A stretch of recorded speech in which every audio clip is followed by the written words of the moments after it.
అందరికీ నమస్కారం। ఈరోజు మీతో ఒక ఇంపార్టెంట్ విషయాన్ని షేర్ చేసుకోవాలని ఇలా మీ ముందుకైతే వచ్చానండి। మనకి కామన్గా ప్రతి ఒక్క ఇంట్లో గొడవలు అనేవి సహజంగా జరుగుతూనే ఉంటాయి కదా।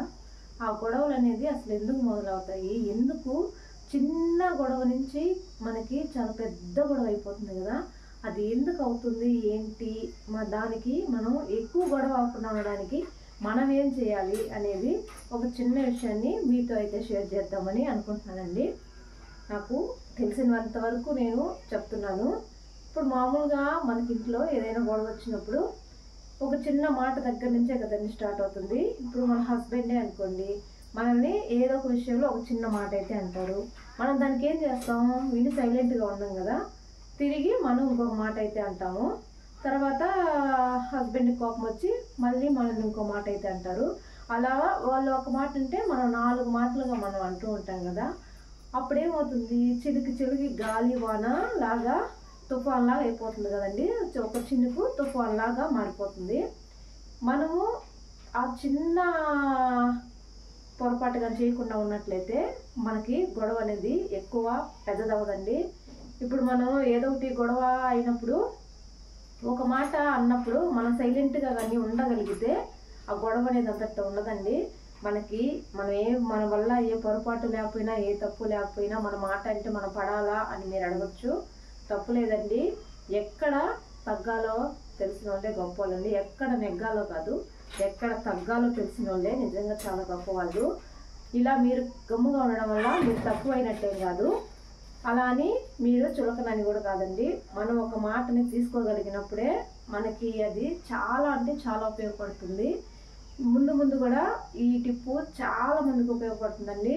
ఎందుకంటే ఆ గొడవ వచ్చినప్పుడు మనం చేసే చిన్న మిస్టేక్ ఏంటంటే, ఆపోజిట్ మన హస్బెండ్ మాట్లాడినప్పుడు, హస్బెండ్ అనే కాదండి, ఇంటి పక్కన ఎవరికైనా గొడవలు వచ్చేటప్పుడు మనం ఒక్క నిమిషం సైలెంట్గా కనుక ఉండగలిగితే ఆ గొడవ అనేది అంత తాగిపోతుందండి। వాళ్ళు మాట్లాడి ఎంతసేపు మాట్లాడుకుంటారు, ఎదురు మనం ఏదో ఒకటి మాట్లాడుతూ ఉంటేనే వాళ్ళు కూడా మాట్లాడతారు।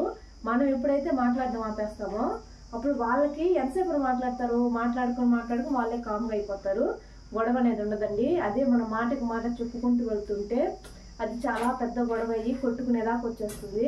ఆ కొట్టుకొని ఇంకా అది పెద్ద గొడవగా మారిపోతుంది। అందుకని చెప్పేసి ఖచ్చితంగా ఒక మాట మనల్ని అన్నారని తిరిగి మనం 10 మాటలు అనకుండా సైలెంట్గా ఉండి చూడండి, ఆ గొడవ అనేది అంత తగ్గిపోతుంది। తర్వాత మనకు కోపం ఉంటుంది కదా, అది మనం తిరిగి ఏమన్నా మాట్లాడాలి అనుకుంటే కనుక ఇప్పుడు మన హస్బెండ్ అనుకోండి బాగా తిట్టేస్తారు, మనం సైలెంట్గా ఉన్నాము, కాసేపు ఆగిపోయిన తర్వాత వాళ్ళ కోపం అంతా పోయి కామ్గా అయిపోతారు కదా, అప్పుడు మీరేమన్నా అనాలనుకుంటే కూడా అడగచ్చు, అప్పుడు గొడవ అనేది రాదండి। ఖచ్చితంగా ఇదైతే ఖచ్చితంగా మీకు చాలా యూజ్ అవుతుంది, కావాలంటే ట్రై చేసి చూడండి। ఆపోజిట్ ఒకరికొకరు ఎదురు మాట్లాడుకున్నప్పుడే గొడవలు అనేవి పెద్ద అవుతాయి।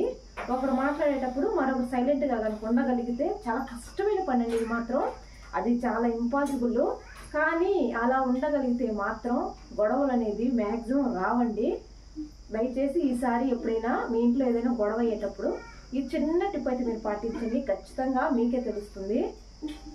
ఇది చెప్పాలని నేను మీ ముందుకైతే వచ్చానండి, ఎందుకంటే చాలాసార్లు నేను గొడవ అయ్యేటప్పుడు నేను గమనించాను, మాకు ఏదైనా గొడవ అయ్యేటప్పుడు మా హస్బెండ్ ఏమైనా మాట్లాడేటప్పుడు నేను కామ్గా ఉన్నప్పుడు ఆ గొడవ అనేది అంత తాగిపోయింది। ఇంకో మెయిన్ ఏంటంటే, బాగా గొడవ పెట్టుకున్నప్పుడు మనం ఇంట్లో తినకుండా అయితే ఉంటూ ఉంటాం కదండి, అలా తినకుండా మనం ఉండడం వల్ల మనకి లోపల నుంచి ఆ కోపం అనేది ఇంకా ఎక్కువైపోతుంది, ఇంకా ఫ్రస్ట్రేషన్ ఎక్కువైపోతుంది, అది ఎవరి మీద చూపించాలో తెలియక అది అలా ఎక్కువైపోతూ ఉంటుంది। అలా కాకుండా గొడవలు పడినా కూడా సరేనండి, మీరు టయానికి తినేసారంటే కనుక ఆ కోపం అనేది అక్కడికి ఆగిపోతుంది। దయచేసి గొడవలు పెట్టుకున్నప్పుడు తిండి మీద మాత్రం చూపించొద్దు, నేనైతే అస్సలు చూపించను। అందుకని చెప్పేసి నాకు పెద్దగా గొడవ వచ్చినా కూడా నేను కాంప్రమైజ్ అయిపోతానండి వెంటనే, ఎందుకంటే నేను ఎంత ఆకలికి ఉండలేను। అందుకోసం మీరు ఖచ్చితంగా కోపం వచ్చినప్పుడు మీరు రిటర్న్ మాట్లాడుకోకుండా ఉండగలిగితే మాత్రం మీరు చాలా గొప్ప అండి, చాలా అంటే చాలా గొప్ప। దయచేసి ట్రై చేయండి, ఖచ్చితంగా గొడవలు అనేవి రాకుండా ఉంటాయి। ఇంతేనండి, ఇదే మీ ముందుకి వచ్చి చెప్పాలనుకున్నాను నేను, ఏమైనా తప్పుగా మాట్లాడుంటే క్షమించండి। మీరైతే ఖచ్చితంగా ఈ టిప్ అయితే పాటించండి। Thank you.